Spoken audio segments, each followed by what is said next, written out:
Recently, Sega sent me the SEGA Mega Drive Mini 2.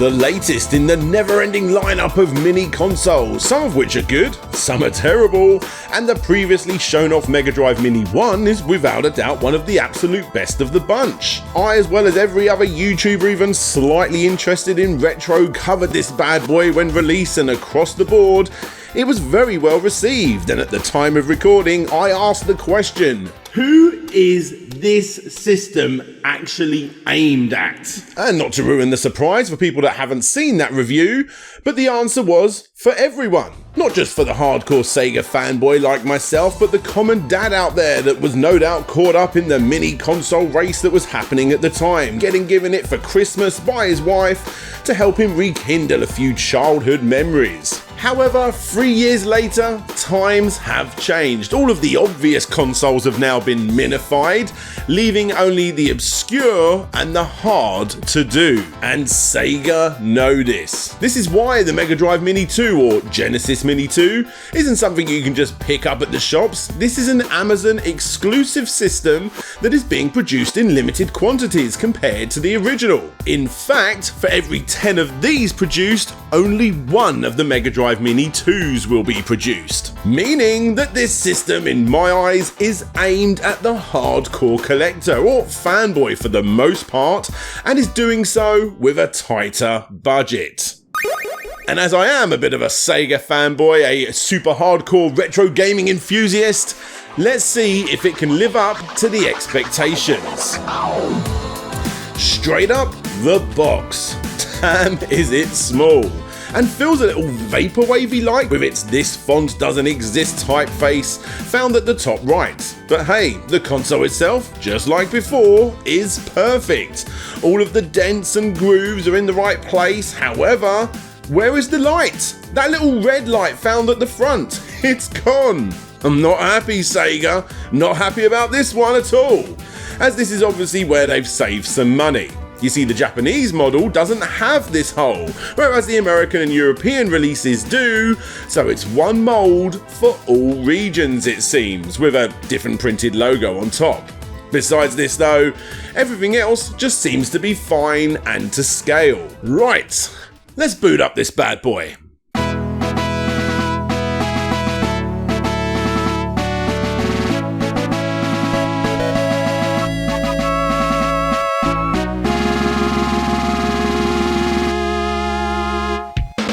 Straight out of the gate after choosing your language, the fresh new music from Streets of Rage legend Yuzo Koshiro comes pumping out, and you are greeted with your rather obscure list of games to choose from. And as you look through them, you instantly see the difference between the two systems. Whereas the original has more obvious titles like Castle of Illusion, Streets of Rage 2, Altered Beast, Columns, and of course Sonic the Hedgehog 1 and 2, this system has games that, in a lot of cases, unless you're obsessed with Sega, you wouldn't even know existed. Alien Soldier is the big boys Gunstar Heroes. Atomic Runner is one of the finest hidden gems for the system, a controversial title when it was released as it takes influences from the Chernobyl disaster, something Data East denied, resulting in the name change when it went to Western Shores. ClayFighter is a terrible yet iconic beat-em-up game from the era. Desert Strike, on the other hand, was loved by all who fancied something less cutesy during a time when lovable platformers ruled the roost. Crusader of Centy is one of the most expensive games in America for the system and is beloved by all who like these sort of games, given a very obvious classic Zelda playstyle. Element Master is a shmup that never came to the UK originally. Game Ground is the thinking man's twin-stick shooter and is super addictive when you get used to it. The list goes on and on. 60 titles are found on this bad boy as opposed to just over 40 titles on the original Mega Drive Mini, and even though it does have a few obvious titles in there like Splatterhouse 2, Earthworm Jim 2, Golden Axe 2, for the most part, out of those 60 games, they are not well-known games, and I admire the selection so much more because of that. Adding to this, you got a small selection of Mega CD games and 7 bonus titles too. For fans, if it hasn't sold out already, I would say it's well worth it for the selection alone. because no matter what game you decide to play, they play perfectly. I personally haven't noticed any issues myself in regards to lag or the double tap with the control pad that some people brought up with the original. It just works as expected and does so without any hiccups. The Mega Drive Mini 2, unsurprisingly, is just more of the same. And that is to be expected, as, yet again, M2 are in charge of the emulation on this device. Meaning that every game is crisp and every game feels sharp. For those that don't know, M2 are the go-to port house that have made a name for themselves, creating some of the absolute best ports imaginable, especially as part of their M2 Shot Trigger series. And that continues in this collection too, with a brand new port of the incredible arcade game Fantasy Zone, which I've done a complete history on, by the way.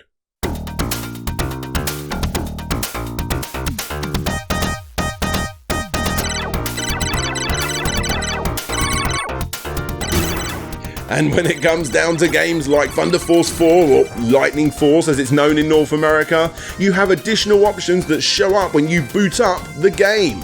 Just like before, the extra detail can be found when changing the languages, which in turn changes the covers and ROMs of those specific games.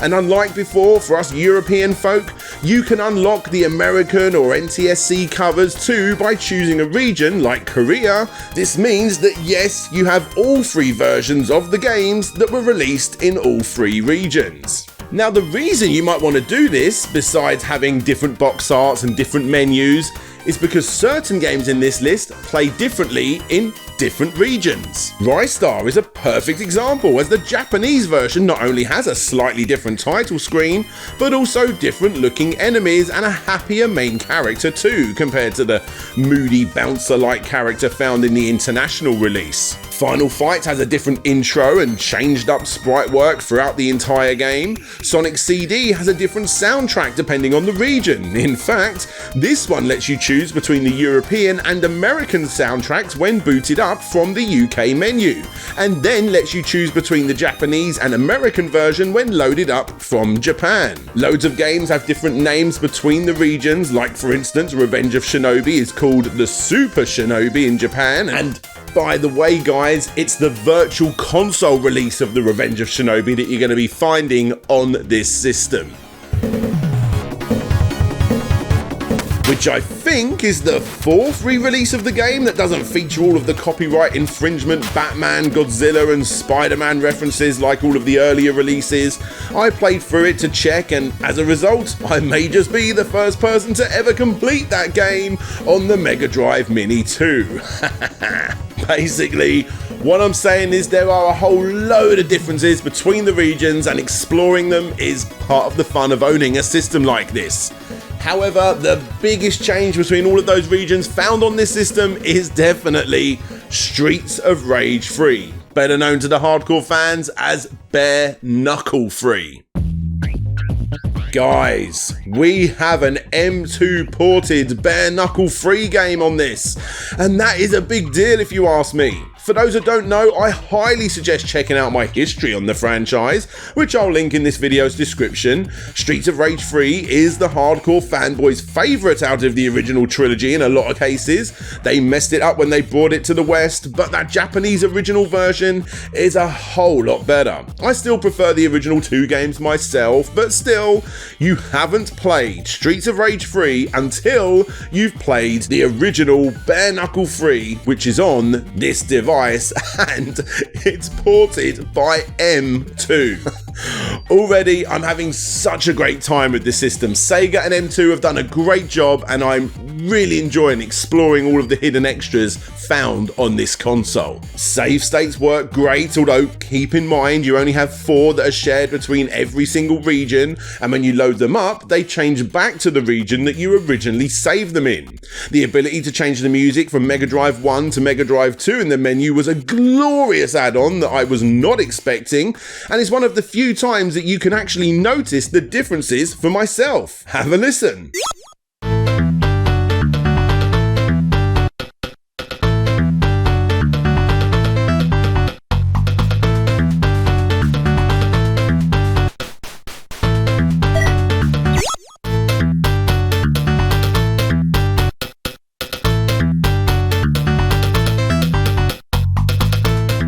What do you prefer? Let me know down below.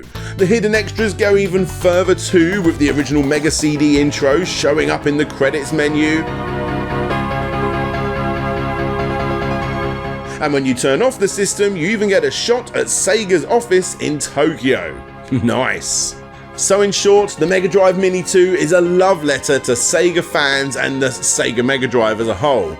Being able to give people the experience to play those games that they may not have had originally back in the day. Rainbow Island Extra isn't the best version by a long shot, but it was a game I always wanted to get when I was younger. Midnight Resistance never even made it to my neck of the woods, but I remember loving the look of it in mags at the time, and have had a great time emulating it up to this point. Ranger X is an incredible run and gun game that I've only ever briefly played in the past but always loved, and I'm really looking forward to digging deeper with the Mini. Truxton is of course a fan favourite shmup too, as is Viewpoint. There is just so much to dig through on this system, including the bonus games. We already showed off Fantasy Zone, which plays exactly how you would expect those that have played the arcade original, but then there's still 6 more to talk about. Deviant Pie is an odd and bloody hard breakout type game, but not really. With the control pad, you move left and right, having to bounce a purple devil dude back up to the top of the screen by hitting the side of them, and then on the top of the screen you need to use the A and B to move that left and right to collect angels, but these can be hit directly. Honestly, I'm not feeling this. Perhaps the game is supposed to be played with 2 players, because this is painful to try and keep up with. It's just not for me. Space Harrier 2 is one of the launch titles for the system, and on this Mini, we have a revamped version of the original game that is easily the best way to play, as M2 are creating something much closer to the arcade original, which is also on here too, but more Mega Drive-y. This is a real odd one, as it's obviously a downgrade, but I'm not entirely sure what it's a downgrade to. Could a Mega Drive actually run this title? Only time will tell. An odd inclusion, but a welcome one at that, as this is, like I said, the best way to play Space Harrier 2, at least. Spatter is a 1984 arcade game ported to the system for the first time, where you go around maze-like levels, dodging bad guys, collecting flowers.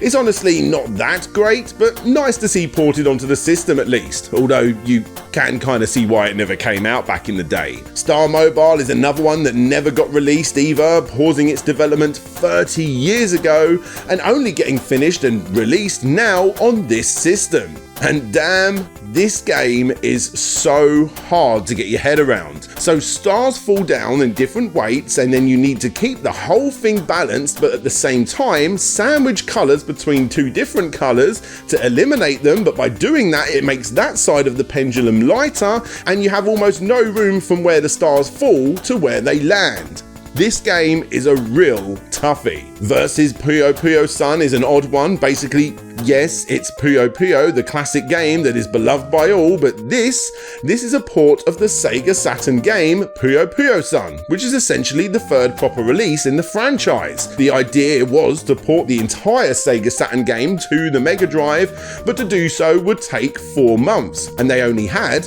1 month left to actually do it. So they decided to only include the Versus mode, and voila! What you got is a stripped down Mega Drive port of a Sega Saturn game that only features the multiplayer mode, which is still great, but considering the Mega Drive Mini 2 only comes with 1 controller, yeah, this one's really weird for that reason. Thankfully, your old controllers work on here too, so at least that's something. And finally, you got Super Locomotive, an unreleased Mega Drive port of the classic arcade game that may take a little getting used to, but when you do, it's awesome. You need to shoot back at bombs that fall down on you whilst you boost away just at the right time to get away from upcoming trains, and of course maneuvering between the tracks too. It's hard, but it's so very good, and this port does all it needs to keep the spirit of the arcade original alive. Heck, you could even say that the Mega Drive has brought the arcade experience home once again. You want real arcade action? There's only 2 ways to get it. Dave, we got your golden axe. Or get Genesis by Sega. We bring the arcade experience home. And guys, that is my review of the Mega Drive Mini 2. Once again, Sega have knocked it out of the park on almost every front. Yes, it's annoying it didn't come with 2 controllers, but still cost £30 more. Yes, it's annoying that it's not a perfect replica, and some of the game choices like Virtua Racing are a little questionable when much better versions are easily available by the same port house. But for the most part, out of the 60 games available on here, it's an outstanding selection of lesser known titles that if you know, you're already chuffed. But for everyone else, I envy you, as discovering games such as Ninja Warriors, Vector Man 2 and Herzog Zwei will be an absolute blast. I suppose the big question now is, what's next? Everyone wants them to go forward with the Saturn or the Dreamcast, but for me, I want them to go back. I want them to go back to the Master System. I feel like it's the easiest thing to do, and I would be all over that if they did that system. What do you want? Let me know down below.